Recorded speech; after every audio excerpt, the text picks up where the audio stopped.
Hello बच्चों, कैसे हो आप? तो बच्चों आप सभी बहुत अच्छे हो और आपकी तैयारी सभी की अच्छे से चल रही है बच्चों। पता नहीं यार इस माइक में भी क्या मतलब यार पता नहीं कैसे हो रहा है। तो बच्चों कल का मुझे टॉपिक बताओ, कल हमने क्या पढ़ लिया था? कल बच्चे मैंने आपको पहला लेक्चर करा था और मैंने आप सभी को समझा दिया था द्रव्य के बारे में, और जो उसकी मतलब विकास मतलब उसका महत्व समझा देता केमिस्ट्री का, और कैसे कैसे उसकी उत्पत्ति होती है बच्चों, मैंने आप सभी को बता दिया था। तो बच्चों जो आज इस लेक्चर पे नए आए बच्चे, वे इससे पहले वाला लेक्चर जरूर देख ले। तो बच्चों आज का टॉपिक रहेगा जो द्रव्य है उससे आगे वाला, ठीक है बच्चों।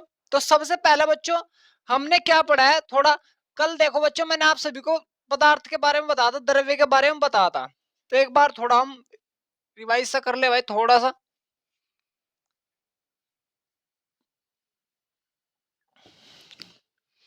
देखो बच्चों कल मैंने आप सभी को बताया था भाई द्रव्य, द्रव्य कितने प्रकार का बच्चों, मैंने आपको कल सिर्फ 3 प्रकार का बताया था। लेकिन बच्चों द्रव्य 5 प्रकार का होता है, लेकिन हमें वो पढ़ना नहीं, बस 3 टाइप ही हमें पढ़ने होते हैं। एक होता है ठोस,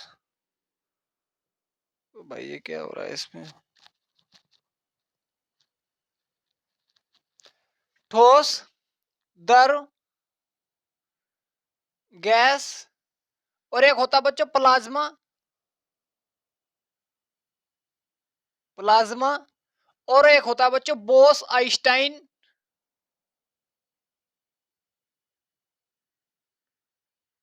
कंडेंसेशन। चलो बोस आइंस्टाइन कंडेंसेशन जितना ही कर लो।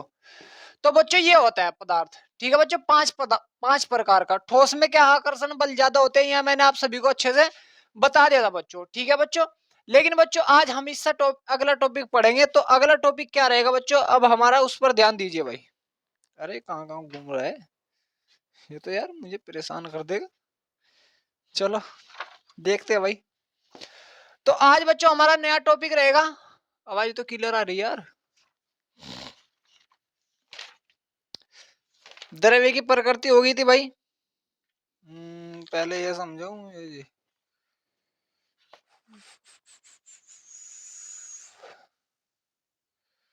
चलो ये तो बाद में समझेंगे भाई, पहले ऐसे समझो बच्चों। देखो अब बच्चों अगली हेडिंग रहेगी हमारे द्रव्य के गुणधर्म और उनका मापन। हेडिंग है बच्चों हमारी द्रव्य के गुणधर्म,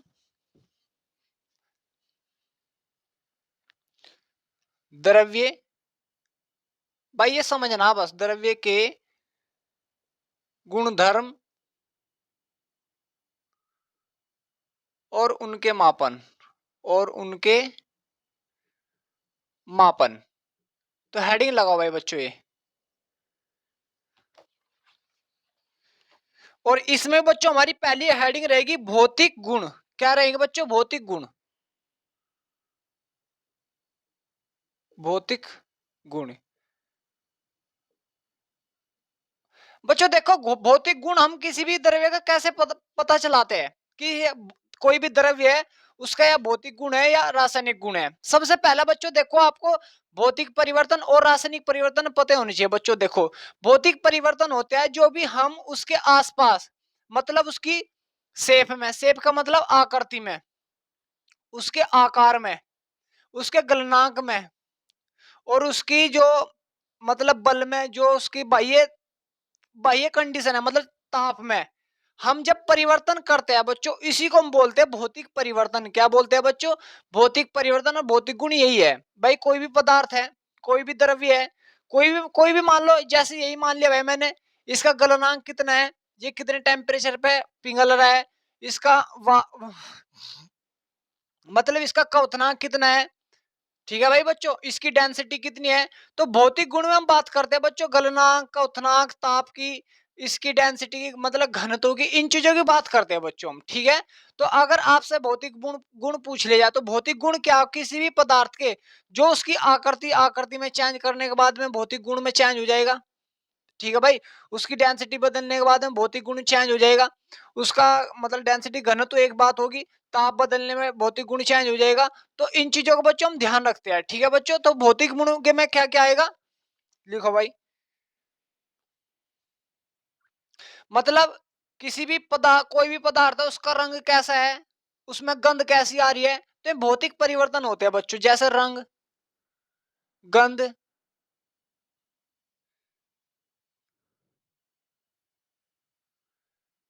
गंध हो गए भाई, उसका गलनांक कितना है, गलनांक, क्वथनांक। तो बच्चों जब इन चीजों में परिवर्तन होगा तो हम बोल देंगे कि उस पदार्थ की भौतिक अवस्था में परिवर्तन हो गया। ताप में आ जा भाई परिवर्तन, घनत्व में आ जा, और भाई क्या में आ जा, उसके ताप हो गया, घनत्व हो गया, गलना क्वथना हो गया। इन चीजों में बच्चों अगर परिवर्तन हो रहा है उसके, तो समझ लो उसमें क्या हो रहा है, कोई भी पदार्थ है उसकी भौतिक अवस्था में या भौतिक परिवर्तन हो रहा है या भौतिक गुण बदल रहे हैं बच्चों। ठीक है बच्चों, ये बात होती है हमारी भौतिक गुण के अंतर्गत। समझ में आ बच्चों आप सभी के। और इससे अगला बच्चों हमारा है रासायनिक गुण।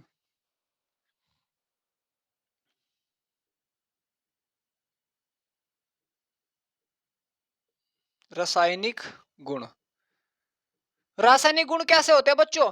बच्चों देखो, भौतिक परिवर्तन हम बाह्य आवरण देखकर पता लगा सकते हैं। भाई ताप में परिवर्तन कर दिया तो हमें पता लग गया उसकी भौतिक अवस्था में परिवर्तन हो गया। हमने उसका घनत्व चेक कर देख लिया, उससे पता लग गया। ठीक है बच्चों, लेकिन जो रासायनिक गुण होते हैं, रासायनिक परिवर्तन होते हैं बच्चों, हम रासायनिक परिवर्तन क्रिया करके ही पता लगता है कि हाँ इसमें रासायनिक परिवर्तन हुआ या नहीं हुआ। भाई जब एक तत्व दूसरे तत्व से मिलेगा, एक परमाणु दूसरे परमाणु से मिलेगा तो कुछ और अणु बनाएंगे, तो उसको बोल देंगे कि हाँ इसने कुछ ना कुछ अभिक्रिया की, और इस अभिक्रिया करने के बाद में इसमें क्या हुआ, रासायनिक परिवर्तन हुआ। जैसे भाई दूध से दही बन जा, तो वो भी एक प्रकार का रासायनिक परिवर्तन है। वो गन्ने के रस से सिरका बन जा, वो ये एक प्रकार का क्या है बच्चों, रासायनिक परिवर्तन है। उसमें हमें मतलब कोई भी रासायनिक अभिक्रिया है, उस अभिक्रिया में हमें देखना कि उसके कोई भी हमने परमाणु ले लिया, अणु ले लिया, उनसे क्या बन रहा, उन चीजों में परिवर्तन आ जाता है, उसी को हम बोलते हैं बच्चों रासायनिक परिवर्तन। ठीक है बच्चों, तो लिखो भाई, रासायनिक परिवर्तन क्या होगा बच्चों, जब दो या दो से अधिक अधिक तत्व मिलते हैं या परमाणु मिलते हैं, परमाणु ले लो भाई, परमाणु मिलते हैं, या दरो भी ले सको भाई, कुछ भी ले सको, तुम्हारी मर्जी है, मिलते हैं तो एक नए अणु का निर्माण करते हैं। भाई यही डेफिनेशन सफिशिएंट नहीं होनी, कोई सी बना सको, दो या दो से अधिक पदार्थ मिलाए, कुछ और नया पदार्थ मिल गया, वो भी एक रासायनिक परिवर्तन है बच्चों। ठीक है, एक नए अणु का निर्माण होता है, जिसको हम क्या बोल देंगे बच्चों, रासायनिक परिवर्तन बोल देंगे, लिख लेना भाई आगे। ठीक है बच्चों, तो ये रासायनिक परिवर्तन होता है। जैसे भाई H2 ऑक्सीजन ले लिया तुमने, क्या बन गया भाई, H2O बन गया, जल बन गया भाई। तो ये क्या बच्चों, ये मिले, इससे एक नया अणु मिल गया या नहीं मिला भाई, या यौगिक मिल गया या नहीं मिला, तो इसी को हम क्या बोल रहे हैं बच्चों, कि इसमें क्या हुआ, एक रासायनिक परिवर्तन, रासायनिक गुण चेंज हो गए बच्चों। इसके रासायनिक गुण कुछ और होंगे, इसके रासायनिक गुण कुछ होंगे, तो इसके रासायनिक गुण कुछ और होंगे बच्चों। ठीक है बच्चों, आप सभी की क्लियर हुआ यहाँ तक? तो बच्चों अब अगली हेडिंग डालो बच्चों, ये देखो बच्चों, ऐसा ही पद्धति बुद्धि मैं आपको बाद में करा दूंगा, क्योंकि ये इंपोर्टेंट तो है, लेकिन बच्चों जो हमारा आज का मेन टॉपिक है, हम उसे पढ़ना जरूरी है बच्चों। ठीक है, तो आओ चलो फिर भाई, क्योंकि ये तो यार तुम फिजिक्स में पढ़ लोगे, वहां पर भी सेम ही है, लेकिन मैं पढ़ाऊंगा जरूर, बाद में पढ़ा दूंगा बस। तो अब बच्चों देखो, हम समझेंगे द्रव्य, एक बार वॉइस देख लो भाई कैसे आ रही कैसे नहीं।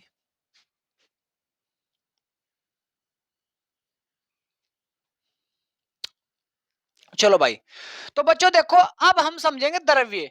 द्रव्य को बच्चों हमने भौतिक अवस्था के आधार पर तो फाइंड कर दिया, भौतिक अवस्था के आधार पर बच्चों तीन प्रकार के पढ़ते हैं बस हम, कि भौतिक अवस्था के आधार पर बच्चों देखो, यहाँ सारे ध्यान दो भाई, जो द्रव्य होता है, द्रव्य भौतिक अवस्था के आधार पर, भौतिक अवस्था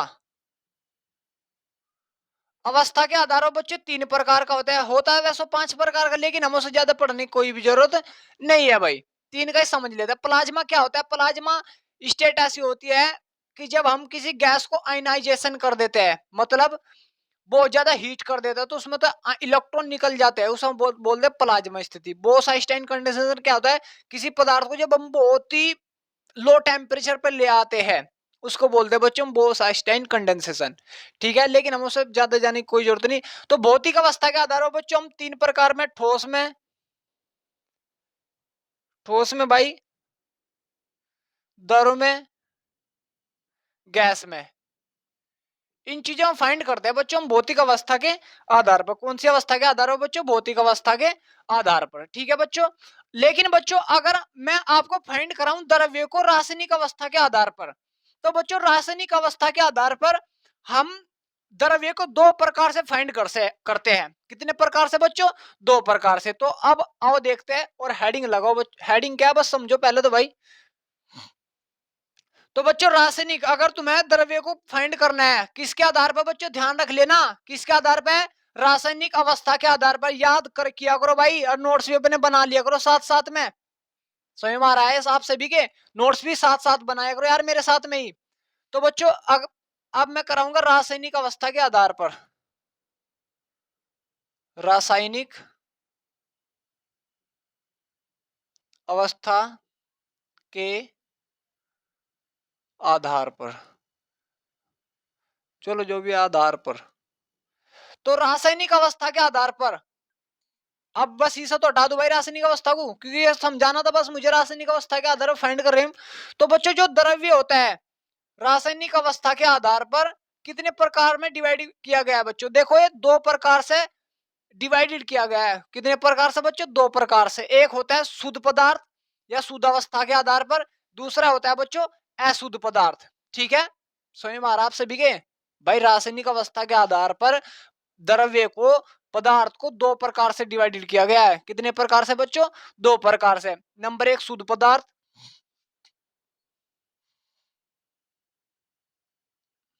एक मिनट रुको यार।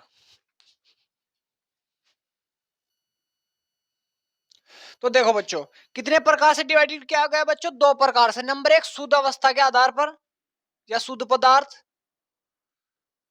शुद्ध पदार्थ भाई शुद्ध बोल दो। नंबर 1 शुद्ध पदार्थ, नंबर 2 अशुद्ध पदार्थ।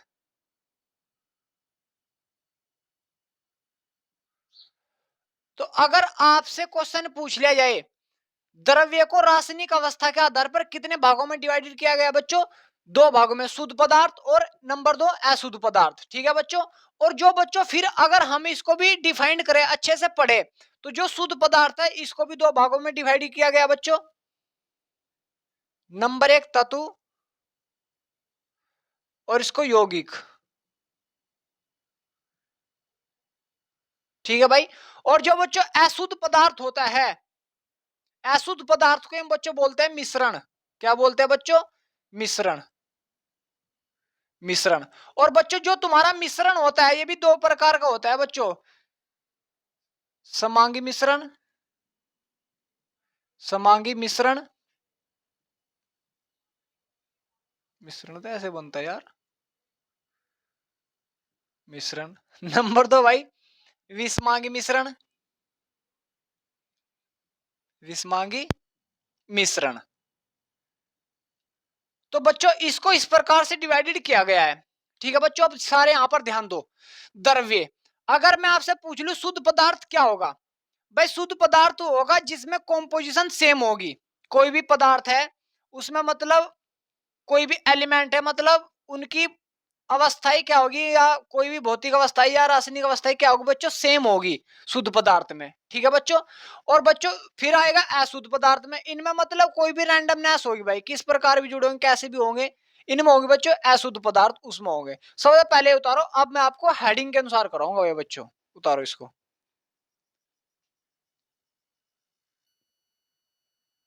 चलो भाई बच्चों अब हम हेडिंग लगाएंगे बच्चों अपनी शुद्ध पदार्थ। क्या लगाएंगे बच्चों? शुद्ध पदार्थ। तो शुद्ध पदार्थ क्या होगा अब देखेंगे भाई बच्चों हम अच्छे से। चलो भाई इसे यहीं कहीं रहने दो। तो बच्चों अब मैं आपको समझाऊंगा शुद्ध पदार्थ क्या होता है। क्या समझा रहा बच्चों? अब शुद्ध पदार्थ देखो बच्चों, शुद्ध पदार्थ क्या है? एक प्रकार का भाई पदार्थ ही तो, लेकिन हमने पदार्थ को ही दो प्रकार से डिवाइड किया। अब जा कितने प्रकार से बच्चे? दो प्रकार, शुद्ध पदार्थ और अशुद्ध पदार्थ। तो शुद्ध पदार्थ कैसे होंगे भाई? ये इस प्रकार के द्रव्य होंगे जो इनमें रासायनिक संगठन होगा। जो रासायनिक संगठन मतलब जो भी परमाणु या अणु मिल रहे होंगे वे एक निश्चित अनुपात में होंगे बच्चों, निश्चित होंगे। क्या होंगे बच्चों? निश्चित होंगे। ठीक है बच्चों, तो अब लिखो भाई, इन द्रव्यों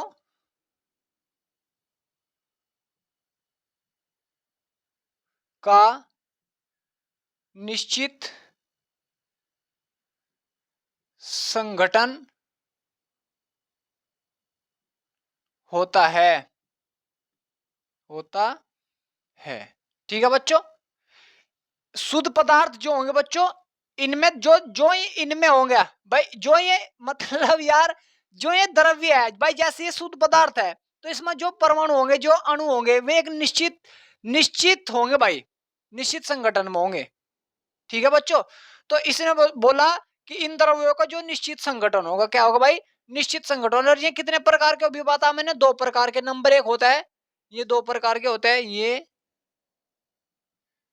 दो प्रकार के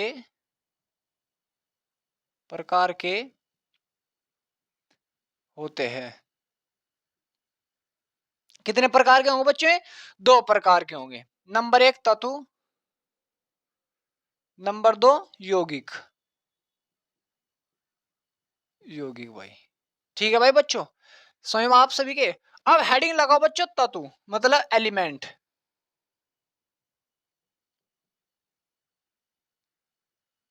एलिमेंट। तो अब देखो बच्चों, तत्व क्या होगा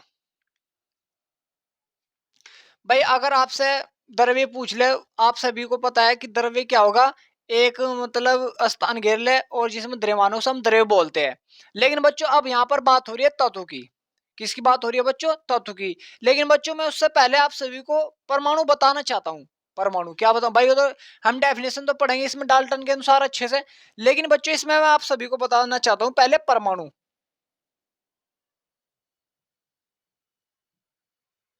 परमाणु क्या होता है भाई? एटम। तो अब बच्चों थोड़ा सा तुम ध्यान दो भाई, परमाणु क्या होता है? परमाणु होता है बच्चों जैसे कोई भी पदार्थ है, क्या बच्चों? कोई भी पदार्थ है, उस पदार्थ के सूक्ष्म कण को हम क्या बोलते हैं बच्चों? परमाणु बोलते हैं। जो भी पदार्थ है उसके सूक्ष्म कण को हम क्या बोल रहे हैं बच्चों? परमाणु बोल रहे हैं, एटम बोल रहे हैं भाई। जैसे हमारा मकान ही है भाई, तो इस मकान की सबसे छोटी इकाई क्या है भाई? एक ईंट। उस एक ईंट को ही हम क्या बोल रहे हैं बच्चों? परमाणु बोल रहे हैं। क्या बोल रहे हैं बच्चों? परमाणु। इसी प्रकार बच्चों जो हमारे द्रव्य भाई, ये भी तो एक द्रव्य, ये भी तो एक पदार्थ ही है। इस पदार्थ के जो सूक्ष्म कण होगा, जो बिल्कुल ही सबसे छोटा कण है, उसे हम क्या बोल रहे हैं बच्चों? क्या बोल रहे हैं बच्चों? परमाणु बोल रहे हैं। क्या बोल रहे हैं? परमाणु। लिखो, पदार्थ के पदार्थ के सूक्ष्म कण को परमाणु कहते हैं।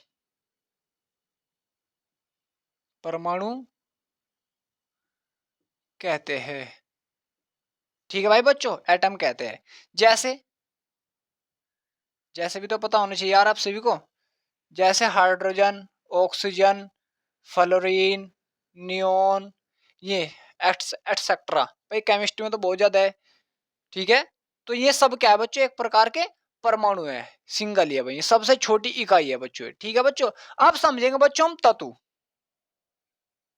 क्या समझेंगे बच्चों? तत्व। तत्व एलिमेंट। एलिमेंट। तो अब बच्चों बात हो रही है यहां पर एलिमेंट की। तत्व क्या होगा?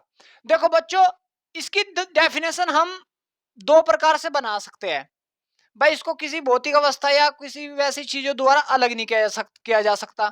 भौतिक अवस्था और रासायनिक अवस्था द्वारा अलग नहीं किया जा सकता। नंबर एक तो डेफिनेशन होगी भाई यही। नंबर दो, इसकी इजिएस्ट डेफिनेशन बताऊं बच्चों, तत्व क्या होगा?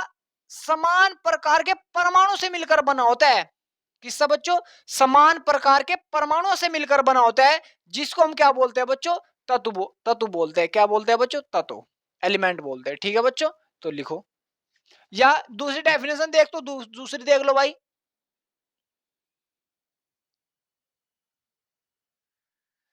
दूसरी डेफिनेशन क्या है यार, मैंने आप सभी को बताया, मतलब इसको किसी भी भौतिक या किसी इन द्रव्यों को किसी भौतिक अवस्था द्वारा अलग नहीं किया जा सकता। तो उसे छोड़ दो यार, अपनी सिंपल ही करो, लिखो, इसमें लिखो भाई, यह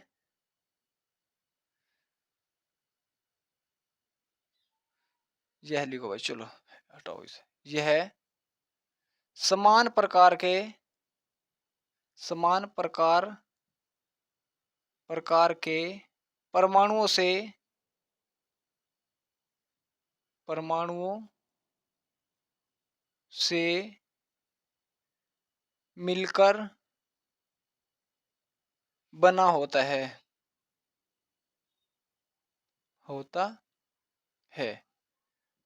ठीक है बच्चों, जैसे H2, O2, N2, S8, P4, ये सब क्या है बच्चों, तत्व है, समान प्रकार के परमाणु से मिलकर बने हुए, और इन्हीं को हम बोलते हैं बच्चों अणु। इनको हम क्या बोलते हैं बच्चों, अणु भी बोल देते हैं। जो तत्व की डेफिनेशन है वही अणु की डेफिनेशन है। अगर कोई तुम्हारे से अणु पूछने लगे कि इसमें भी समान प्रकार के परमाणु से मिलकर बना होता है, उसे हम क्या बोलते हैं बच्चों, अणु बोलते हैं। ठीक है, तो इसको अणु बोल सकते हैं, तत्व भी बोल सकते हो। सबसे पहले यहां तक उतारो।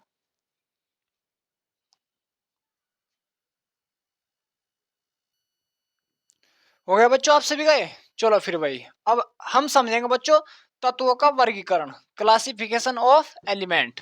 तो हेडिंग लगाओ भाई अब, तत्वों का वर्गीकरण।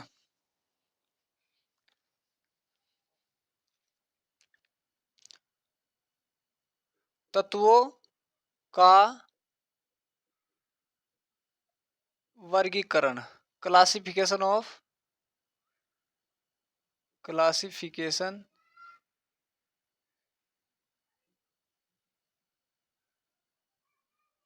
एलिमेंट। तो हेडिंग लगाओ भाई, क्लासिफिकेशन ऑफ एलिमेंट। जी है बच्चों, आप सभी के पास हेडिंग। देखो बच्चों, जो तत्व होता है, तत्व को भी बच्चों तीन प्रकार से डिवाइडेड किया गया। कितने प्रकार से बच्चों, तीन प्रकार से। कितने प्रकार से, तीन प्रकार से। नंबर एक,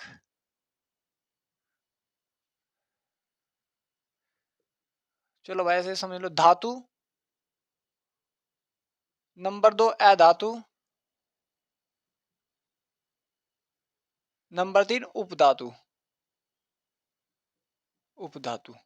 तो इनकी डेफिनेशन करा दो भाई, कर लेना वो तो अपने आप अपने हिसाब से। तो बच्चों, अब से पहले हमने समझा तत्व। तत्व मैंने आप सभी को बता दिया, समान प्रकार के परमाणु से मिलकर बना होता है। इसकी दूसरी डेफिनेशन बताई बच्चों मैंने आप सभी को, कि ऐसे द्रव्य जिनको दो या दो से अधिक द्रव्यों में विभाजित नहीं किया जा सकता, उसको हम क्या बोलते हैं बच्चों, तत्व बोलते हैं। मतलब कोई ऐसा द्रव्य होगा इसको, ये द्रव्य को फिर हम अलग में नहीं बांट सकते, नहीं काट सकते, उसको हम क्या बोल देंगे बच्चों, तत्व बोल देंगे। ठीक है बच्चों। तो अब देखो बच्चों, धातु क्या होगा, धातु। देखो बच्चों, धातु मेटल, इसको बोलते हैं इंग्लिश में मेटल।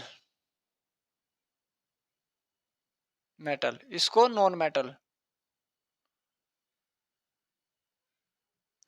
इसको बोलते हैं बच्चों, इसको क्या बोलते हैं यार, नॉन मेट उपधातु को, उपधातु, मिश्र धातु तो है नहीं भाई इसमें। उपधातु क्या यार, क्या बोलते हैं, मेटलोइड शायद, हाँ मेटलोइड।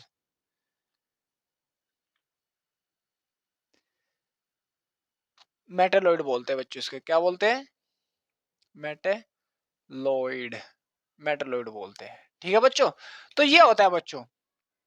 तो बच्चों अगर मैं आपको हेडिंग के अनुसार कराऊं भाई, अब ये भाई जैसे मैं अब हेडिंग डाल लो, धातु, धातु है भाई मेटल। तो बच्चों देखो मेटल क्या होगा, अब देखो भाई सिंपली समझो, धातु में होंगे ऐसे तत्व जो अपना इलेक्ट्रॉन त्याग दे, उन्हीं को हम क्या का नाम दे देंगे बच्चों, धातु का नाम दे देंगे। या ऐसे तत्व जिन पर पॉजिटिव चार्ज आ जाए, उन्हीं को हम क्या का नाम दे देंगे बच्चों, बोलो, धातु का नाम दे देंगे। क्या का नाम दे देंगे बच्चों, धातु का नाम दे देंगे। तो सिंपल समझ में आप सभी के भाई, जैसे ये है, या यार मुझे ले लो, मुझे क्या अपने आप को ले लो भाई, जैसे तुम हो भाई, और तुम अच्छे खासे अमीर आदमी हो भाई, तो तुमने किसी को अपने पैसे दे दिए, तो तुम एक प्रकार के दाता हो। क्या हो, दाता। जो दे देता है किसी को भी कुछ भी, उसको हम बोलते हैं दाता। और जो ग्रहण करता है, उसको जो लेता है, उसको बोलते हैं ग्रहाई। तो ये भी ऐसे ही है भाई, जो अपने इलेक्ट्रॉन त्याग देंगे अपनी बाह्य कक्षा से, अपनी बाह्य कक्षा से त्याग देंगे, अंदर से कोई नहीं त्यागता इलेक्ट्रॉन, कोई भी तत्व। तो वे तत्व जो अपनी बाह्य कक्षा से इलेक्ट्रॉन त्याग देते हैं, उनको हम क्या बोलते हैं बच्चों, क्या बोल देंगे बच्चों, तत्व बोल देंगे। क्या वो धातु बोल देंगे, क्या बोल देंगे, धातु। लिखो, वे तत्व, तत्व जो अपनी बाह्य कक्षा से इलेक्ट्रॉन त्याग देते हैं, इलेक्ट्रॉन त्याग देते हैं, धातु कहलाते हैं, धातु, धातु से आ रहा है, धातु कहलाते हैं, कहलाते हैं। तो बच्चों हम उनको क्या बोल देंगे, वे एक प्रकार के धातु है भाई। समझ में आ रहा बच्चों आप सभी के। जैसे भाई Na है, Na ने क्या करा बच्चों, Na प्लस में चेंज हो गया, इसने क्या करा, एक इलेक्ट्रॉन त्याग दिया, तो एक प्रकार का क्या बच्चों, धातु है। Mg, Mg ने क्या करा बच्चों, दो इलेक्ट्रॉन त्याग दिया और इस पर प्लस के दो चार्ज आ गए। दो इलेक्ट्रॉन त्यागे तो इस पर प्लस के दो आए, एक इलेक्ट्रॉन त्याग दिया तो इस पर प्लस का एक आ गया। तो इन्होंने जो अपने इलेक्ट्रॉन अंदर से त्याग दिए, उनको हम क्या बोलते हैं बच्चों, धातु बोलते हैं। ठीक है बच्चों, आप सभी को समझ में। फिर बच्चों अगर मैं इनके गुण समझाऊंगा आपको, धातु के गुण, धातु के गुण। बच्चों देखो, मैक्सिमम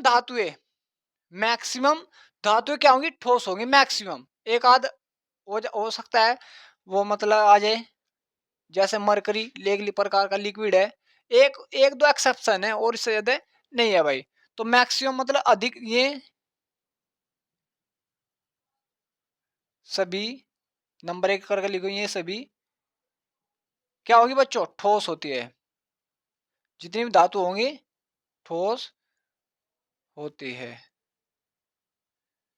एक्सेप्शन है भाई मरकरी बस, Hg क्या होगा, लिक्विड होगा भाई।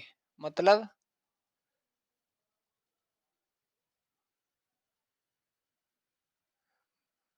लिक्विड दर होगा भाई, ये Hg बस दर होता है मरकरी। ठीक है बच्चों। दूसरा,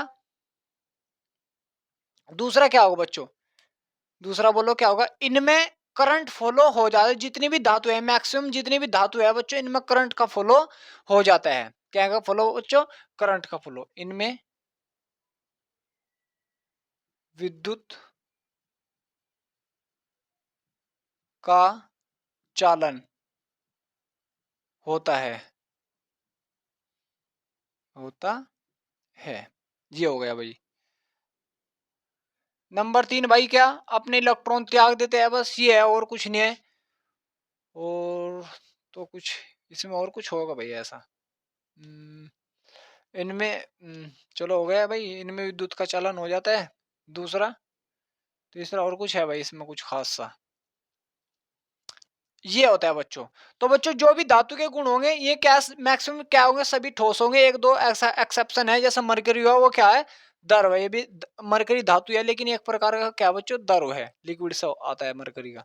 और इनमें क्या बच्चों, विद्युत का चालन हो जाता है, इनमें धारा प्रवाहित हो जाती है मैक्सिमम धातु में बच्चों। ठीक है, जैसे कॉपर भी एक प्रकार की धातु है, एन ए भी एक प्रकार धातु है। तो इन सभी में क्या होता हो जाता है बच्चों, विद्युत धारा का प्रवाह हो जाता है। ठीक है बच्चों, आप सभी समझ में। तो अगली हेडिंग डालो बच्चों,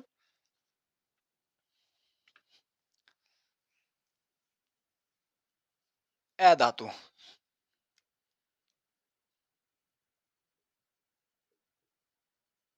अधातु, अधातु मतलब नॉन मेटल, नॉन मेटल। भाई देखो, मैं आप सभी को अच्छे से क्यों करा, क्योंकि बच्चों ये जैसे जैसे आपको करते जाऊंगा, तो भाई अच्छे से पढ़ना पड़ेगा तुम्हें, इसलिए मैं आपको अच्छे से करा रहा भाई ये। तो बच्चों अधातु क्या हो गए, अधातु मतलब जो, भाई इनको मैंने पीछे बताया था आपको, जो धातु है तो उनको दाता भी बोलते हैं, जो दे देते हैं। अधातु क्या होंगे बच्चों, ये इलेक्ट्रॉन को ग्रहण करते हैं। क्या करते हैं बच्चों, इलेक्ट्रॉन को ग्रहण करते हैं, तो उन्हें हम क्या बोल देंगे बच्चों, अधातु बोल देंगे। लिखो भाई, वे धातु, वे धातु जो इलेक्ट्रॉनों को ग्रहण करते हैं अधातु कहलाते हैं। अधातु कहलाते हैं। ठीक है भाई बच्चों, जैसे क्लोरीन, ये क्या करता है बच्चे, एक इलेक्ट्रॉन ग्रहण कर क्या बना जाता है, Cl माइनस बन जाता है। जैसे ऑक्सीजन, ये ले बच्चों दो इलेक्ट्रॉन ग्रहण कर कर O2 माइनस बन जाता है।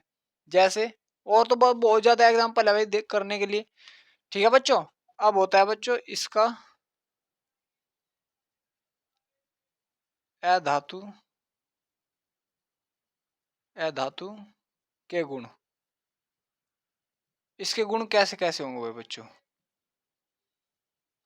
देखो बच्चों, ये मैक्सिमम क्या होंगे भाई, जो अधातु है मैक्सिमम क्या होते हैं बच्चों, ठोस नहीं होते, मतलब एक भंगूर से टाइप के होते हैं। भंगूर का मतलब अगर कुछ ऐसे मार दे, दारू भी होता है इनमें, कुछ में लिक्विड मतलब गैस भी होते हैं कुछ, और ये भंगूर से टाइप के भी होते हैं। अगर कुछ वैसे करेंगे ना, मतलब इन पे हथौड़ा सा मार देंगे तो एकदम बिखर बिखर हो जाता है। जिस तरह बर्फ बर्फ होता है, बर्फ पे मार देते हैं तो इधर उधर बिखर जाता है, उस भंगूर टाइप बोलते हैं हम। क्या बोलते हैं बच्चों, भंगूर टाइप।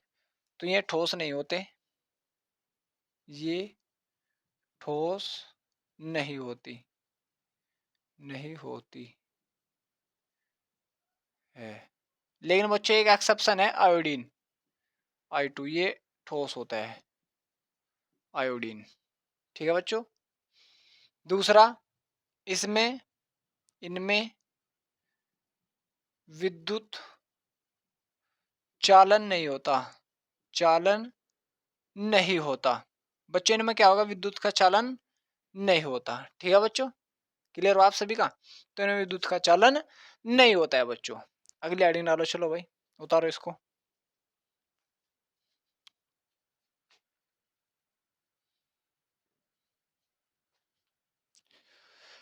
चलो भाई अगली हेडिंग डालो बच्चों।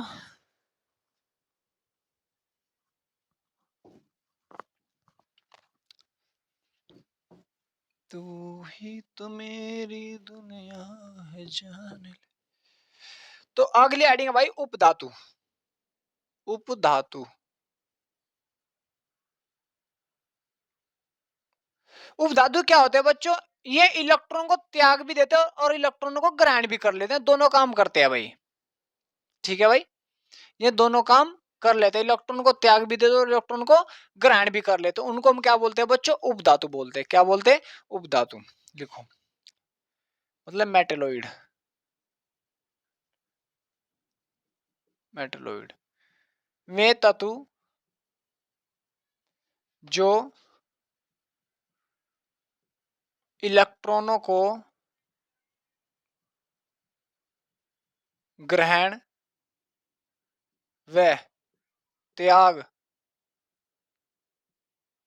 देते हैं,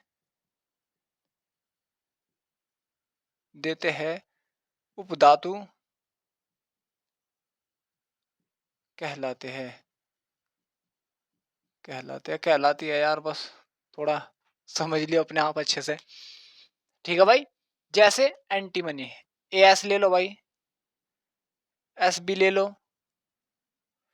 और क्या भाई,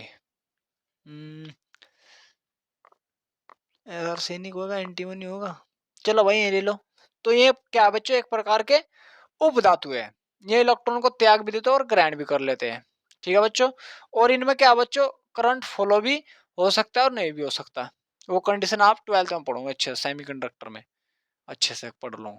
लेकिन बस हमें तो थोड़ी बहुत यहाँ जानकारी करनी और इससे ज्यादा कुछ भी नहीं करना बच्चों। ठीक है बच्चों, लेकिन बच्चों मैं आप सभी को बता दूं, जो हमने अभी पढ़ा है वो अधातु, अधातु क्या है, जैसे ग्रेफाइट भी क्या बच्चों, एक प्रकार का अधातु है, ग्रेफाइट, ग्रेफाइट ग्रेफाइट एक प्रकार का अधातु है, क्योंकि पूछ ले जा भाई क्वेश्चन। लेकिन बच्चों इसमें विद्युत का चालन हो जाता है, विद्युत चालन, विद्युत का चालन बच्चों इसमें हो जाता है। क्वेश्चन अगर तुम्हारा आ गया, एक ऐसी अधातु का नाम बताइए, एक ऐसी अधातु का नाम बताइए जिसमें विद्युत का चालन हो जाता है, तो कौन सा है बच्चों? ग्रेफाइट। ये कार्बन होता है एक प्रकार का ग्रेफाइट, ठीक है भाई। तो कौन सा है बच्चों? ग्रेफाइट। बच्चों ऐसा ही हीरा होता है, हीरा, ये भी कार्बन का अप्रूप होता है। तो हीरा क्या है बच्चों? ठोस ही तो होता है हीरा, और अच्छा खासा ठोस होता है। तो अगर क्वेश्चन आ जाए कि एक ऐसी अधातु का नाम बताइए जो ठोस होता है, तो कौन सा है बच्चों? हीरा। और आयोडीन थोड़ा लिक्विड भी होता है और ठोस भी होता है बच्चों, ठीक है। तो इन चीजों का आप सभी को याद रखना, ठीक है बच्चों। क्लियर हुआ आप सभी का? चलो भाई,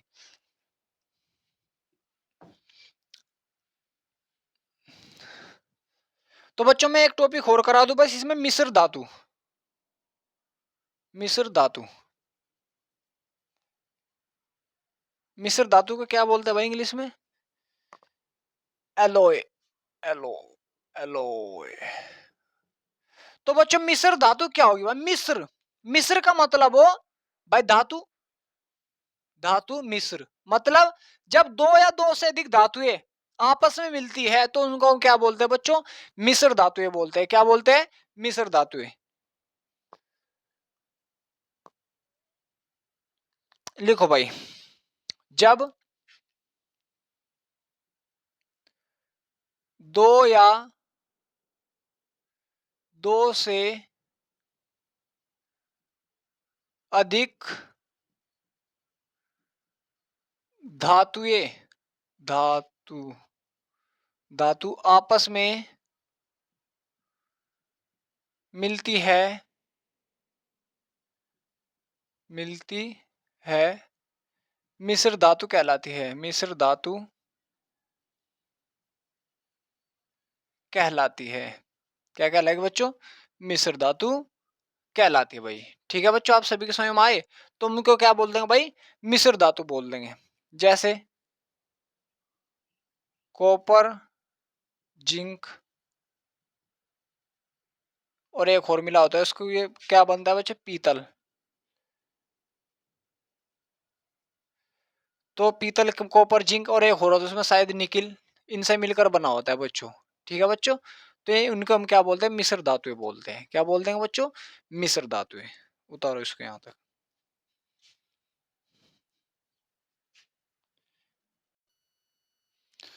चलो भाई बच्चों अगली हेडिंग डालो बच्चों। अगली हेडिंग है भाई हमारे पास यौगिक, कंपाउंड। भाई मैंने तो वो पीछे क्या करा था आप सभी को, शुद्ध पदार्थ, तो क्या होता है? तत्व और यौगिक होता है। तो अब अगली हेडिंग है बच्चों हमारी यौगिक।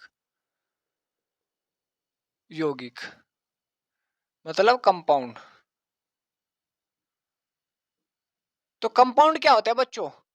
देखो बच्चों, ये ऐसे होते हैं कि इनमें दो या दो से अधिक तत्व या परमाणु एक निश्चित अनुपात में संयोग करते हैं।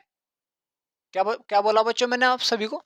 दो या दो से अधिक तत्व बोल दो या परमाणु बोल दो, एक निश्चित अनुपात में संयोग करते हैं, जिस किस फिर में किसका निर्माण करते हैं? यौगिक का। उसी को हम क्या बोलते हैं बच्चों? यौगिक का, ठीक है।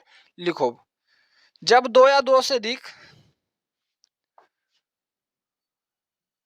जब दो या दो से अधिक, अधिक तत्वों के, तत्व, तत्व निश्चित अनुपात में, अनुपात में संयोग करते हैं, करते हैं, यौगिक कहलाते हैं, यौगिक कहलाते हैं। क्या कहलाते हैं बच्चों? यौगिक, ठीक है भाई। जैसे भाई NaCl ले लो, तुम्हारा क्या बन जाएगा बच्चों? NaCl बन जाएगा। H2 प्लस O2 ले लो, तो तुम्हारा क्या बन जाएगा बच्चों? जल बन जाएगा, H2O। और भी ले सको भाई, बहुत चीज है, जैसे H2SO4 ले लिया तुमने, KMnO4 ले लिया, ये सब प्रकार के क्या बच्चों, यौगिक है ये। ठीक है, तो इनको हम सभी को क्या बोल देंगे बच्चों, यौगिक बोल देंगे। क्लियर हुआ आप सभी का। चलो अगले आइडिया भाई, यौगिक, यौगिक की विशेषताएं, यौगिक की विशेषताएं, विशेषताएं इंग्लिश में बोलते हैं भाई बच्चों में इसका कैरेक्टरिस्टिक्स, कैरेक्टरिस्टिक्स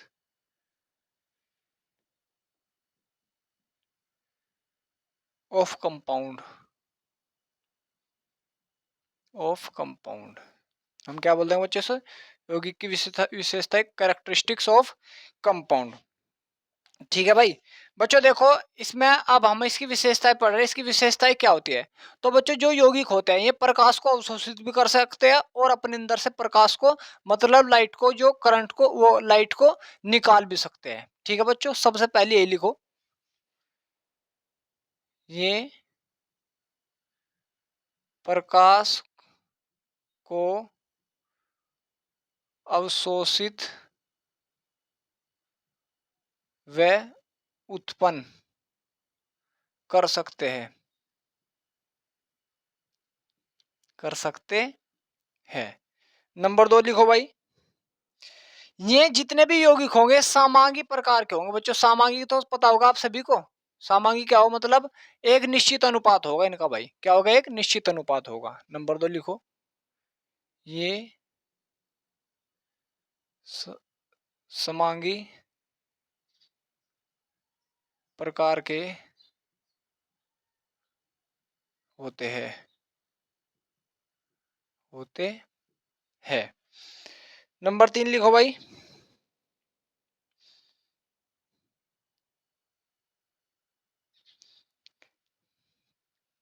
इनके गलनांक,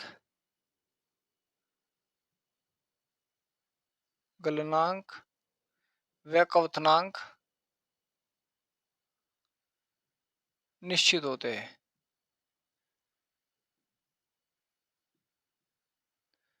होते हैं।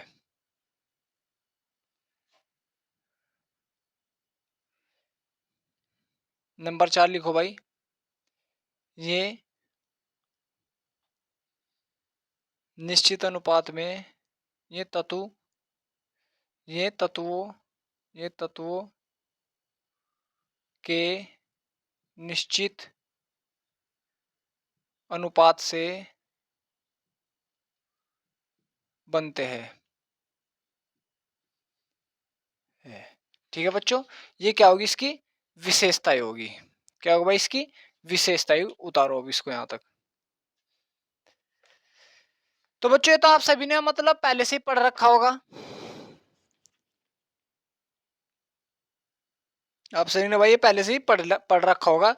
इसलिए बच्चों हमारा जो मतलब इतना डिफिकल्ट नहीं था, तुमने 9th में और 10th में पढ़ लिया होगा बच्चों अच्छे से। पहले से उतारो।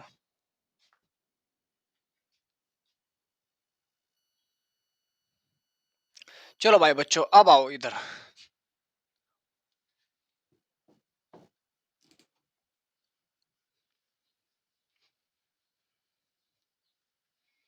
तो बच्चों जितना भी अब तक हमने पढ़ा है आप सभी ने अच्छे से पढ़ रखा होगा पहले से ही, तो आपको ये अच्छे से समझ में आ गया होगा बच्चों। ठीक है बच्चों, अगला टॉपिक बच्चों हम समझते हैं द्रव्यमान। द्रव्यमान, मास। देखो बच्चों द्रव्यमान क्या होता है, द्रव्यमान भाई मेरा द्रव्यमान, तो मेरा द्रव्यमान कौन डिसाइड कर रहा है। सबसे पहले तो आप सभी ये बताओ भाई मुझे, तुम्हारा द्रव्यमान कौन डिसाइड कर रहा, इस मार्कर का द्रव्यमान कौन डिसाइड कर रहा।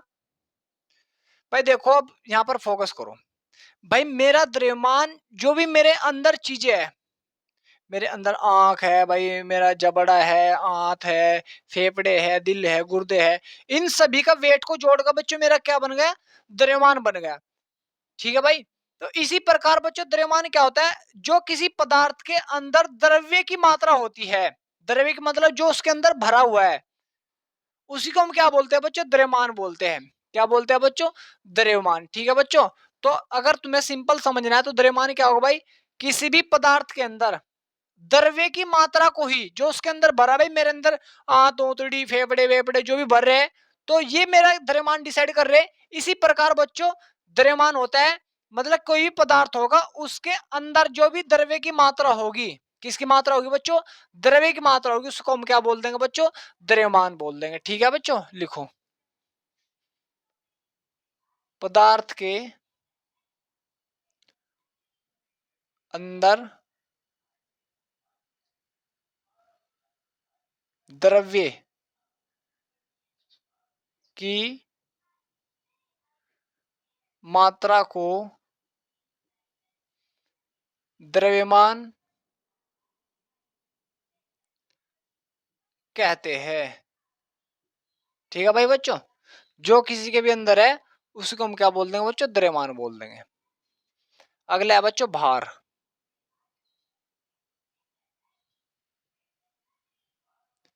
वेट।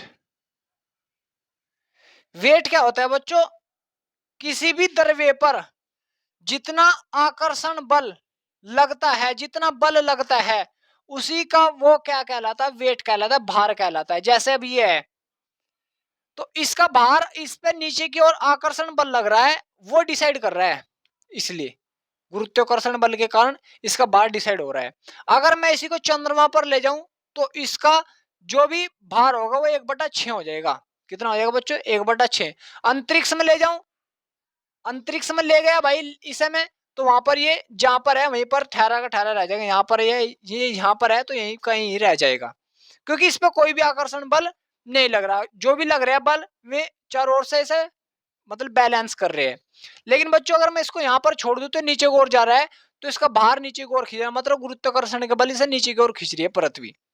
तो बच्चों अगर तुम्हें सिंपली समझना है, लेकिन अगर हाँ इसका द्रव्यमान, तो अगर इसके यहाँ द्रव्यमान देखोगे और आप इसके चंद्रमा पर देखोगे तो समान होगा, क्योंकि ये कहीं से भी कम नहीं होगा भाई। जो इसके अंदर है वही यहाँ पर है, वही चंद्रमा पर रहेगा।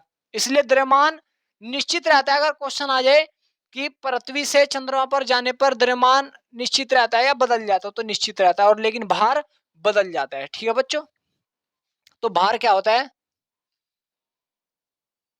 लगने वाले बल को, लगने वाले पदार्थ पर लग रहा तो पदार्थ पर लिख दो, जैसे तुम्हें लिखना, लगने वाले बल को भार कहते हैं।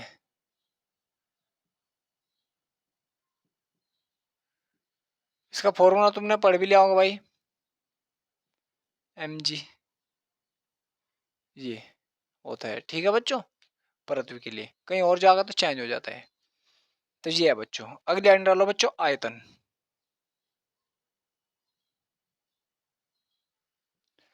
आयतन क्या होता है भाई, वॉल्यूम।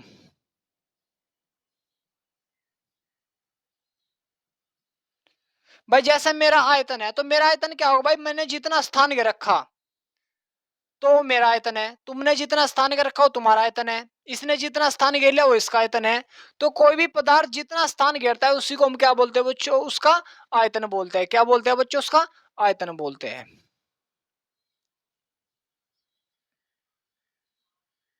कोई पदार्थ, पदार्थ जितना, जितना स्थान घेरता है उसे उसका आयतन कहते हैं। भाई जितने भी स्थान घेर लगा उसी क्या बोल देंगे बच्चों, आयतन बोल देंगे। क्या बोल देंगे बच्चों, आयतन बोल देंगे। ठीक है बच्चों, उतारो इसको।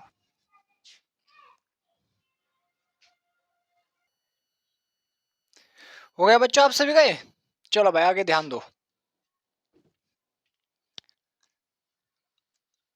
अगली हेडिंग है बच्चों हमारा घनत्व। घनत्व क्या होता है,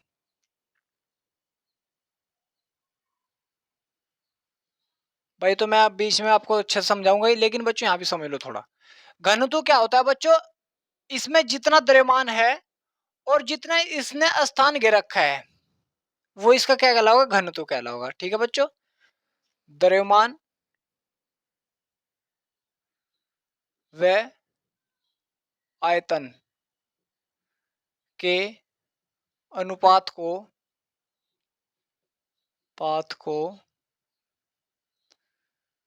घनत्व कहते हैं। ठीक है भाई, तो घनत्व बराबर क्या होता है बच्चों, द्रव्यमान बटे आयतन। ठीक है भाई, द्रव्यमान बटे आयतन होता है। द्रव्यमान अगर तुमने किलोग्राम में लिया तो सेंटीमीटर में क्या में मान लो, तुम्हारी मर्जी है। इसका मात्रक देखें हम, मात्रक अगर तुमने किलोग्राम में लिया तो सेंटीमीटर क्यूब ले लो, मीटर क्यूब ले लो, तुम्हारी मर्जी है। ठीक है भाई, तो इसका क्या हो जाएगा, ये हो जाएगा घनत्व। अगला आता है बच्चों ताप। भाई किसी वस्तु का कितना ताप है कितना नहीं। ठीक है, ताप को हम 3 प्रकार से फाइंड कर सकते हैं बच्चों, सेल्सियस में, केल्विन में और फ़ारेनहाइट में। ठीक है बच्चों, तो आपको उसका संबंध रिलेशन याद रखना है। जैसे केल्विन बराबर होता है बच्चों 273.15 प्लस डिग्री सेल्सियस। इससे तुम केल्विन से सेल्सियस में और सेल्सियस से केल्विन में बदल सकते हो भाई।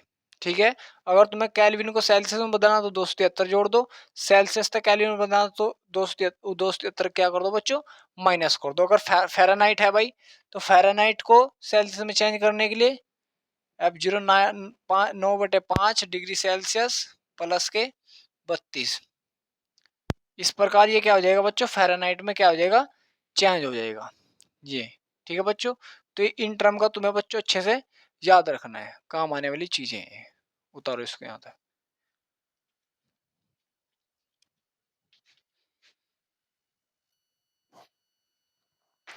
हो गया बच्चों आप सभी गए। चलो भाई देखो, देखो बच्चों आप सभी को तत्वों का जो एलिमेंट है, एलिमेंट के सिंबल का तो सभी को पता होगा। जैसे अगर मैं H लिख दूं तो किसका सिंबल है बच्चों, हाइड्रोजन का। अगर मैं CO लिख दूं तो किसका सिंबल है, कोबाल्ट का। तो बच्चों एलिमेंट के सिंबल है, symbol of element, symbol of element. ये आप सभी को तो पता ही हो भाई, ये सिंबल ऑफ एलिमेंट है। ये कौन है, कोबाल्ट है। लेकिन बच्चों CO कार्बन मोनोऑक्साइड, देखो बच्चों यहाँ पर कार्बन अलग है और ये वाला ऑक्सीजन अलग है। ये क्या है, C अलग है और C के बाद देख भाई पहला अक्षर क्या है, कैपिटल है, बड़ा है तो C, फिर उसके बाद छोटा, मतलब जैसे नेम कैलाश लगा लो KAILASH, तो पहला अक्षर बड़ा फिर छोटा। तो इसका मतलब ये एक ही है भाई, ये एक ही शब्द है, लेकिन मतलब एक ही मेटल है, मतलब तत्व है। CO एक तत्व है। लेकिन बच्चों इस CO मतलब यहाँ ध्यान दो, ये भी कैपिटल है और ये भी कैपिटल, तो इसका मतलब ये क्या होंगे, दोनों अलग अलग होंगे। ये नहीं कि कोबाल्ट कैसे मिलकर बना हुआ कार्बन और ऑक्सीजन से गलत हो जाएगा, लेकिन यहाँ ये वाला कार्बन और ऑक्सीजन से मिलकर बना हुआ है, कार्बन मोनोऑक्साइड। ठीक है, तो इन चीजों का भी तुम्हें याद रखना है। लेकिन बच्चों अब मैं आपको बता दूं कि कोई भी तत्व होता है तो उसके अंदर कितने प्रोटॉन कितने इलेक्ट्रॉन कैसे कैसे निकलते हैं, सिंपल वैसे बता तो रखा मैंने आप सभी को पहले से ही भाई। जैसे भाई ये है, कोई भी तत्व है, जैसे ए मान लिया मैंने, कहीं यहाँ पर जेड लिख देते हैं और यहाँ पर क्या लिख देते हैं यार, इसको एम मानना है, एम, और इसके यहाँ लिख दिया भाई ए। तो इसका मतलब क्या होता है बच्चों, इसको बताना भाई। मैंने आप सभी को बेसिक वाले लेक्चर में बता देते कि इसका मतलब क्या होता है।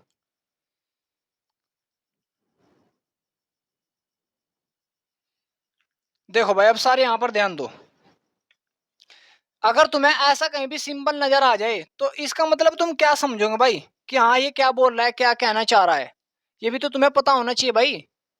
या ऐसे ही भाई तुम मतलब काम कर रहे हो और अच्छे से कुछ नहीं कर रहे। चलो अब ध्यान दो, देखो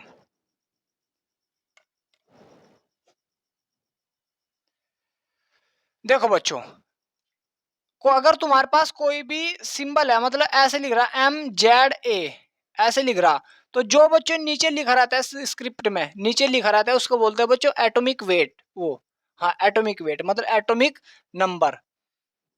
अगर जो नीचे है बच्चों उसको बोलते हैं परमाणु, परमाणु क्रमांक। जो नीचे लिखा होता है, इधर लिख दो या इधर लिख दो, एटॉमिक नंबर या एटॉमिक वेट। ठीक है बच्चों। और जो बच्चों ऊपर लिखा होता है ऊपर, उसको बोलते हैं बच्चों परमाणु द्रव्यमान, परमाणु द्रव्यमान, एटॉमिक मास, एटॉमिक मास।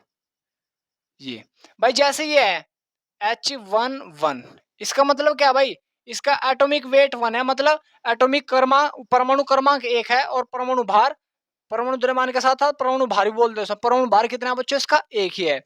जैसे बच्चों N 714 ये है, तो इसका परमाणु क्रमांक कितना है बच्चों, 7 है, और परमाणु भार कितना है बच्चों, इसका 14 है। कितना है बच्चों, 14 है। ठीक है बच्चों। तो अगर बच्चों तुम्हें किसी भी तत्व के अंदर कोई भी तत्व है, उसका परमाणु, परमाणु भाई जैसे मैंने आप सभी को बताया, जैसे ऑक्सीजन है 816 होता है इसका, तो इसका परमाणु क्रमांक कितना है, परमाणु क्रमांक, परमाणु क्रमांक कितना भाई, 8। और परमाणु भार, परमाणु भार कितना है बच्चों इसका, 16। परमाणु भार कितना है बच्चों इसका, या वो एटॉमिक मास कितना है, 16 है।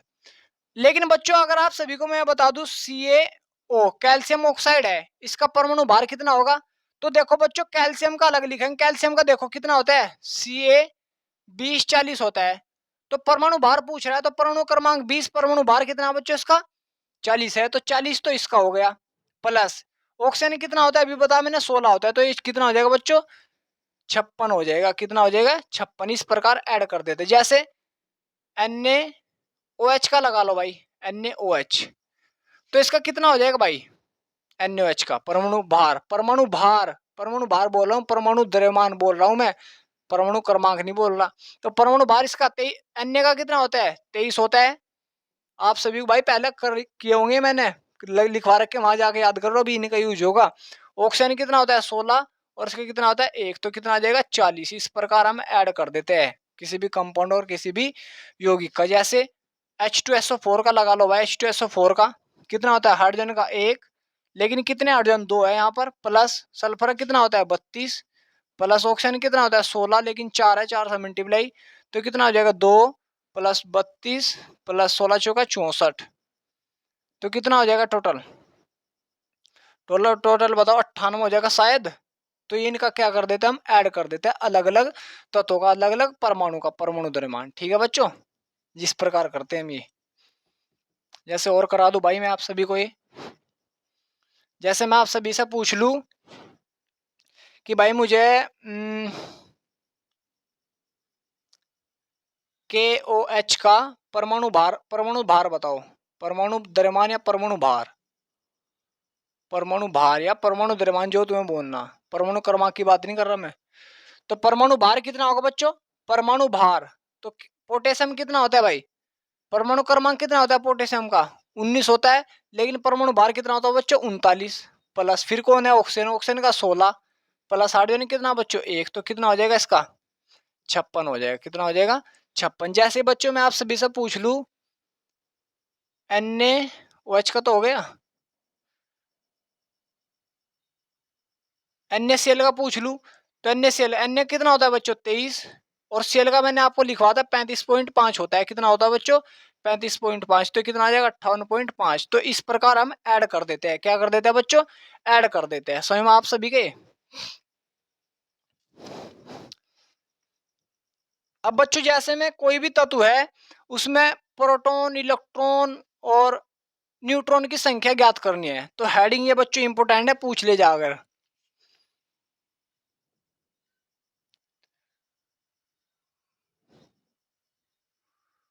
प्रोटॉन, इलेक्ट्रॉन व न्यूट्रॉन, न्यूट्रॉन, न्यूट्रॉन ज्ञात करना। अब भाई हम प्रोटॉन देखेंगे, इलेक्ट्रॉन देखेंगे, व न्यूट्रॉन देखेंगे। उसके अंदर है या नहीं है भाई? देखो बच्चों, इसमें फॉर्मूला फॉर्मूले आप सभी को कुछ नहीं बताने का कि फॉर्मूले याद करो या वे करो, बस सिंपल वो बता दूंगा भाई। ठीक है भाई, अब देखो यहां पर ध्यान दो भाई, मैंने लिख दिया नाइट्रोजन। नाइट्रोजन मैंने आप सभी से पूछ लिया, मुझे प्रोटॉन बताओ, इलेक्ट्रॉन बताओ और न्यूट्रॉन बताओ। तो आप सभी को परमाणु क्रमांक और परमाणु भार पता होना चाहिए। नाइट्रोजन का कितना होता है बच्चों? इसका होता है 714। तो अगर बच्चों इसमें प्रोटॉन पूछ लू मैं, क्या पूछ लू बच्चों? प्रोटॉन।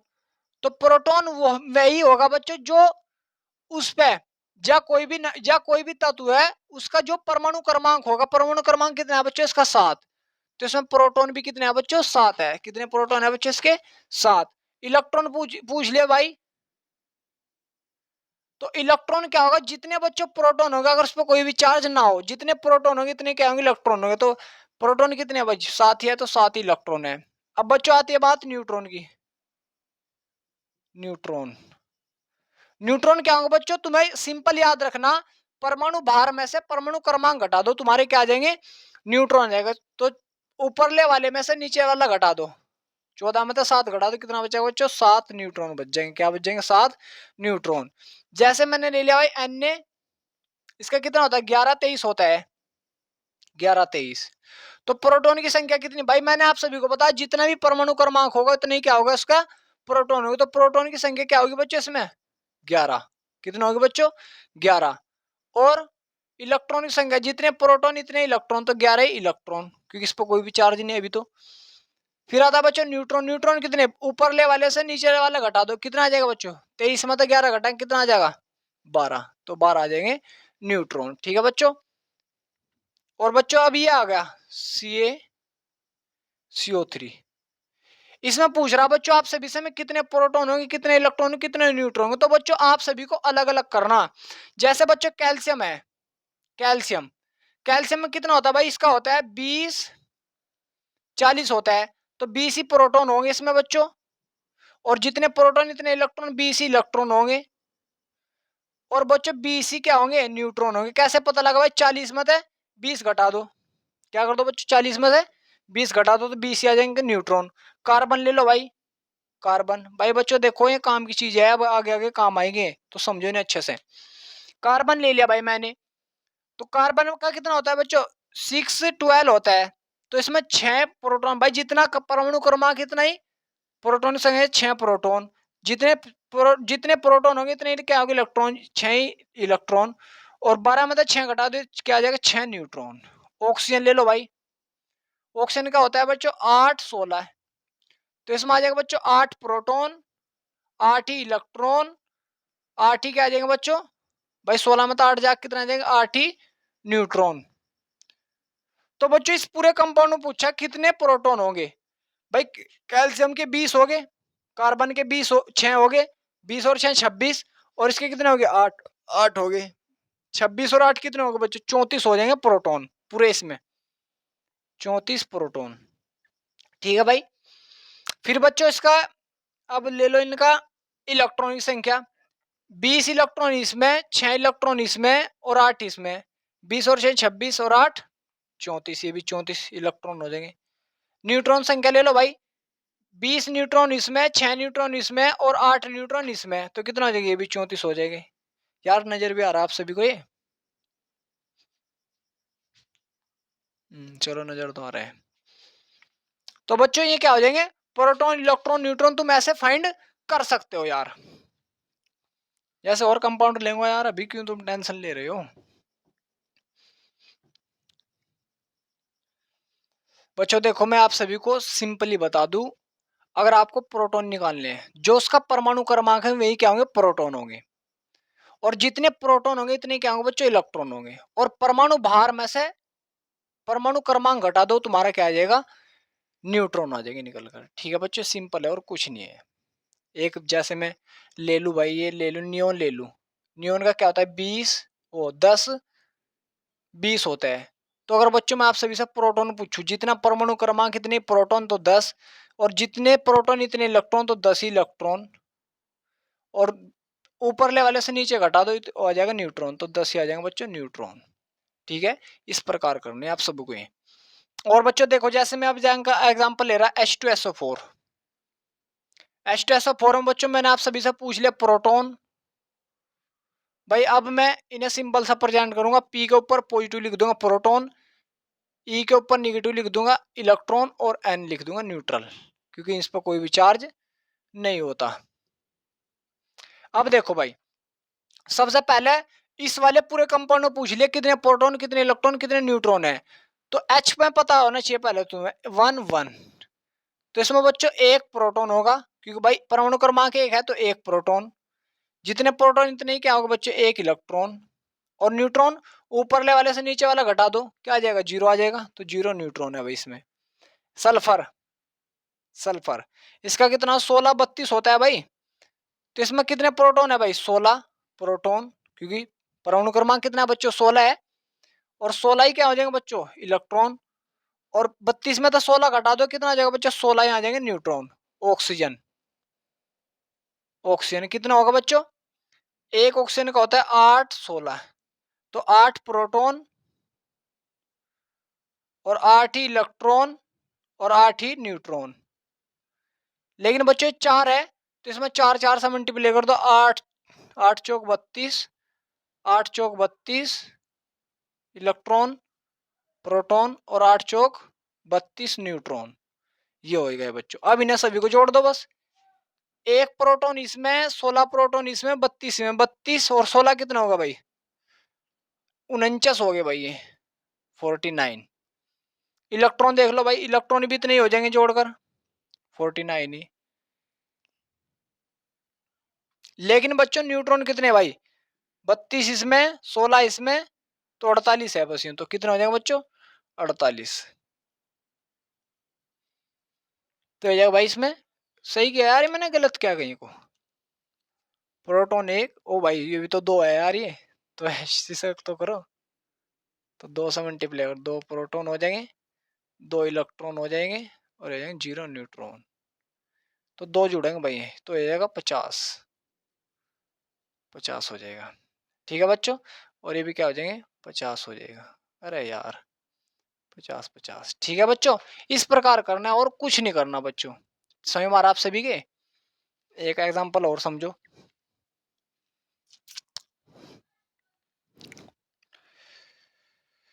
एग्जांपल और कैसा लूं भाई,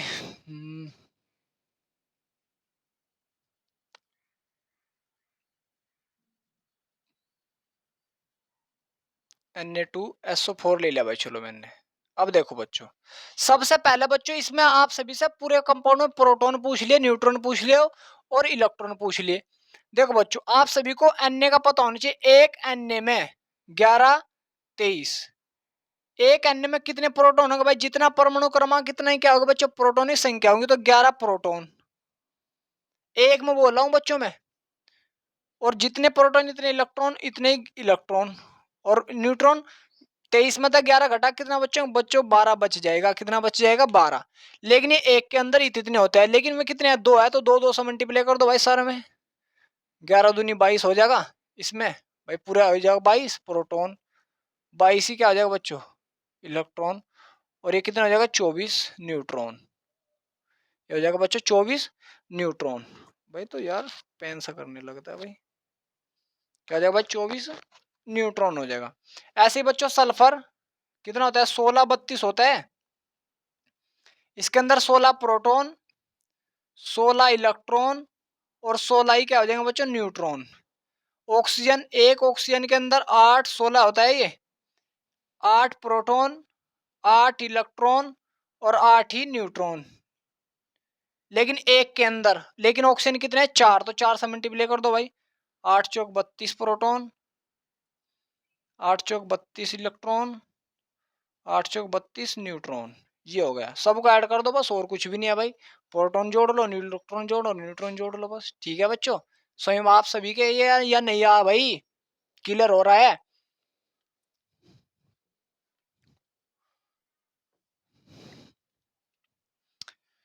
अब मैं और क्या समझा, जैसे भाई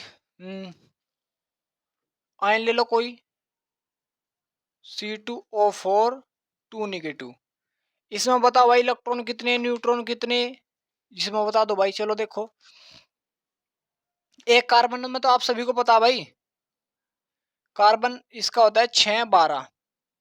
एक कार्बन में कितने होते हैं बच्चों? 6 प्रोटॉन, 6 इलेक्ट्रॉन और 6 क्या आ जाता है बच्चों? न्यूट्रॉन आ जाते हैं। ऑक्सीजन में 8 16, इसमें होता है बच्चों 8 प्रोटॉन, 8 इलेक्ट्रॉन और 8 ही क्या होता है बच्चों? न्यूट्रॉन। लेकिन बच्चों दो दो है भाई, ये भी 2 है, ये भी 4 है, तो मल्टीप्लाई कर दो। 6 दूनी 12 प्रोटॉन, 12 इलेक्ट्रॉन, 12 न्यूट्रॉन, 8 चौक 32 प्रोटॉन, 32 न्यूट्रॉन इलेक्ट्रॉन और 32 न्यूट्रॉन। ये हो गया भाई। अब बच्चों मैं प्रोटॉनों की संख्या जोड़ दूं भाई, इसमें 12 और इसमें 32 कितने हो गए भाई? 44 प्रोटॉन हो गए ये तो टोटल पूरे में। भाई पूरे में कितने हो गए? 44 प्रोटॉन। इलेक्ट्रॉन जोड़ दो भाई, 12 इलेक्ट्रॉन ये रहे, 32 है, 34 इलेक्ट्रॉन हो गए और 44 इलेक्ट्रॉन हो गए। लेकिन बच्चों इसके ऊपर अब माइनस के 2 भी आ रहा है भाई। ये 12 और 32 कितने हो गए? 44 हो गए, लेकिन 2 भी तो आ रहा, तो कितने हो जाएंगे? 46 इलेक्ट्रॉन हो जाएंगे। जोड़ दिया उन्होंने इलेक्ट्रॉनों को। अगर इसके ऊपर पॉजिटिव आता तो हम इलेक्ट्रॉन भाई ये 12 थे और ये कितने 32 44 हो जाते, एक प्लस का तो एक कम कर देते फिर सही मारा। लेकिन अब कितने माइनस के 2 चार्ज है। न्यूट्रॉन 12 इसमें, 32 इसमें, तो 44 न्यूट्रॉन। इस प्रकार बच्चों हम निकाल सकते हैं। ठीक है, अगर पॉजिटिव चार्ज आ जाए तो इलेक्ट्रॉन कम कर दो, अगर निगेटिव चार्ज है तो इलेक्ट्रॉन को जोड़ दो। ठीक है बच्चों। अब बच्चों मैं आप सभी को समझा देता हूं एटोमिसिटी। एटोमिसिटी भाई, एटोमिसिटी क्या होती है? जैसे H2SO4, एटोमिसिटी का मतलब बच्चों इसके अंदर कितने एटम है। भाई ये पूरा तो क्या है, कंपाउंड है, लेकिन ये किस किस से मिला हुआ भाई? 2 हाइड्रोजन है, 1 सल्फर से और 4 ऑक्सीजन से। सही मारा। उसी को हम क्या बोलते हैं बच्चों? एटोमिसिटी बोलते हैं। देखो 2 हाइड्रोजन है इसमें, 1 सल्फर है, 4 ऑक्सीजन है, तो कितने हो गए बच्चों इसमें? 7 इसकी एटोमिसिटी होगी। कितनी होगी बच्चों? 7 एटोमिसिटी। KMnO4 इसकी कितनी हो भाई? 1 पोटेशियम, 1 Mn, 4 ऑक्सीजन, तो कितना होगा बच्चों? 6 इसकी एटोमिसिटी होगी। क्या होगी बच्चों इसकी? 6 एटोमिसिटी होगी। K2SO4 ये ले लो भाई, इसके क्या भाई? 2 पोटेशियम है, 1 सल्फर है, 4 ऑक्सीजन, तो कितना होगा बच्चों? 7 इसकी एटोमिसिटी होगी। उसके अंदर जो भी कंपाउंड है उसके अंदर एटम गिन लो, वही उसकी क्या हो जाती है? एटोमिसिटी हो जाती है। जैसे NaCl की एटोमिसिटी, Na1Cl1 तो 2 एटोमिसिटी, CaO की एटोमिसिटी 1 कैल्शियम कैल्शियम और 1 ऑक्सीजन, तो क्या हो जाएगी इसके एटोमिसिटी? 2 हो जाएगी। किसी भी कंपाउंड के अंदर एटम को काउंट कर लो, वही उसकी क्या होती है बच्चों? एटोमिसिटी होती है। ठीक है बच्चों, तो बच्चों अच्छे से यहाँ तक तैयारी कर लेना, और तुमने जो भी अब तक पढ़ा है उसका घर जाकर घर ही होंगे पहली बात तो यार, तुम घर ही होंगे भाई सब, तो उसका अच्छे से रिवीजन कर लेना और अपनी एनसीईआरटी की बुक बच्चों पढ़ लेना। और मैं इससे अगले नेक्स्ट टॉपिक में और नेक्स्ट लेक्चर में इससे अगला नेक्स्ट टॉपिक पढ़ाऊंगा। ठीक है बच्चों, जय हिंद।